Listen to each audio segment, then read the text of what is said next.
पूछना ये है कि यहाँ की हुकूमत ने कहा था कि कई सरकार इस वोट को तहरीर करके ऐसे इस वोट को बनाया जाएगा और सबसे बड़ा जो मसला था कि ये इस वोट को कंप्यूटराइज किया जाएगा, डिजिटलाइज किया जाएगा इस वोट को, लेकिन वो उससे उसमें ताखिर क्यों बढ़ी?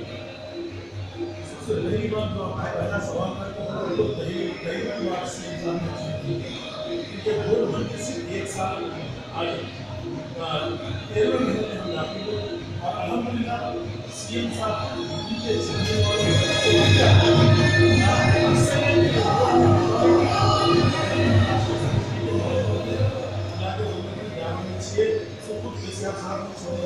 और उन्हें बहुत ही खास से और बहुत ही ईमानदार लोगों को दाखिल किया क्योंकि हम पिछले एक साल से वॉकआउट को सिटिंग फीस तक नहीं है और अल्लाह को हाजिर नाजिर रखकर हम तो बेहद हर जगह मेहनत कर रहे हैं। हमारे प्रोफेशन को हमने वक्त कम दिया और वॉकआउट को ज़्यादा दिया और इंशाल्लाह जहाँ तक इसे कंप्यूटराइज कब किया जाएगा बाकायदा?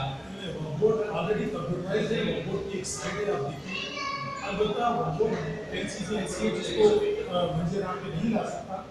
मसलन आपके सामने मैं कुछ चंद ये चीज़ बता दूँ कि वॉकआउट की कई जगह ऐसी खबरें वगैरह मौजूद हैं जो खबरस्तान है लेकिन वजीर में मौजूद है, लेकिन वहाँ पर प्रैक्टिकल में खबरें होंगी।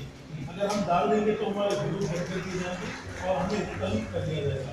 और बात चीज़ें ऐसी है जैसे कि लोग हमारे पास मैरिज सर्टिफिकेट या रिलीजियस सर्टिफिकेट को अप्लाई करवाएं। अगर हम ये सर्टिफिकेट को नजर पे ला देंगे तो रिलीजियस तब्दील करने के लिए मसाइल रहेंगे। तो थोड़ी चीज़ें ऐसे और बाकी की तमाम चीज़ें आपको वॉकआउट की साइट पर मिलेंगी।